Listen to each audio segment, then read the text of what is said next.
Nehemia pasal 5 ayat 1-13. Nehemia memperhatikan keluhan-keluhan sesama orang Yahudi. Maka terdengarlah keluhan yang keras dari rakyat dan juga dari pihak para istri terhadap sesama orang Yahudi.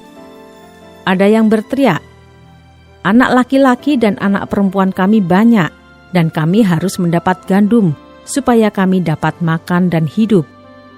Dan ada yang berteriak, "Ladang dan kebun anggur dan rumah kami gadekan untuk mendapat gandum pada waktu kelaparan."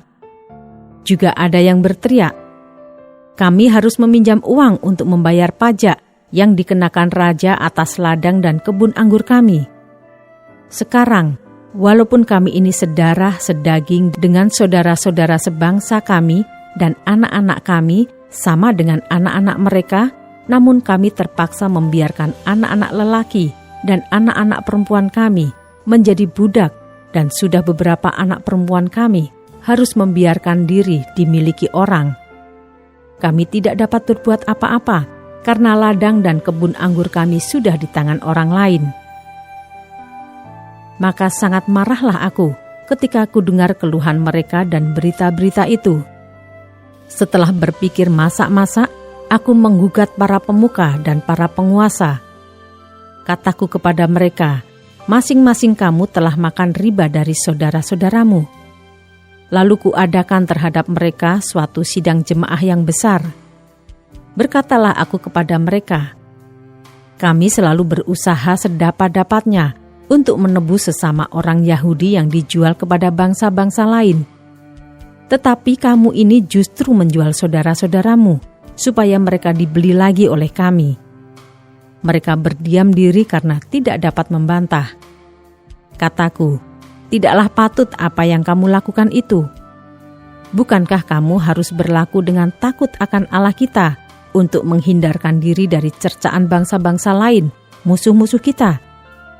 Juga aku dan saudara-saudaraku dan anak buahku telah membungakan uang dan gandum pada mereka. Biarlah kita hapuskan hutang mereka itu. Biarlah kamu kembalikan kepada mereka hari ini juga ladang mereka, kebun anggur, kebun jaitun, dan rumah mereka.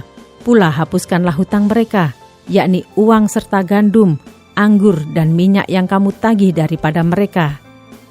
Berkatalah mereka, "Itu akan kami kembalikan, dan kami tidak akan menuntut apa-apa dari mereka.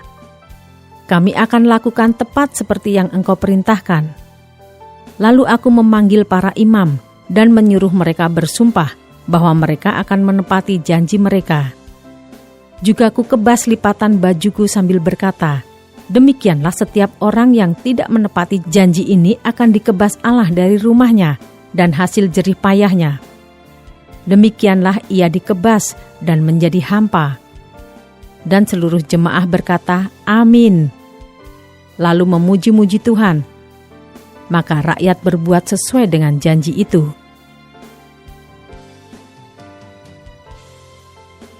Ayat 14-19. Sikap Nehemia yang tidak mencari keuntungan. Pula sejak aku diangkat sebagai bupati di tanah Yehuda, yakni dari tahun ke-20 sampai tahun ke-32 pemerintahan Artasasta, jadi 12 tahun lamanya, aku dan saudara-saudaraku tidak pernah mengambil pembagian yang menjadi hak bupati. Tetapi para bupati yang sebelumnya, yang mendahului aku, sangat memberatkan beban rakyat. Bupati-bupati itu mengambil dari mereka 40 shikal perak sehari untuk bahan makanan dan anggur.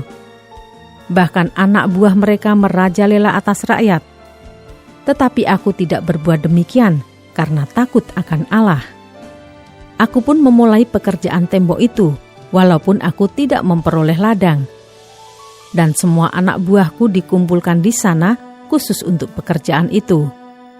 Duduk pada mejaku orang-orang Yahudi dan para penguasa 150 orang, selain mereka yang datang kepada kami dari bangsa-bangsa sekeliling kami. Yang disediakan sehari atas tanggunganku ialah seekor lembu, 6 ekor kambing domba yang terpilih, dan beberapa ekor unggas, dan bermacam-macam anggur, dengan berlimpah-limpah setiap 10 hari. Namun dengan semuanya itu, Aku tidak menuntut pembagian yang menjadi hak bupati, karena pekerjaan itu sangat menekan rakyat. Ya Allahku, demi kesejahteraanku, ingatlah segala yang kubuat untuk bangsa ini.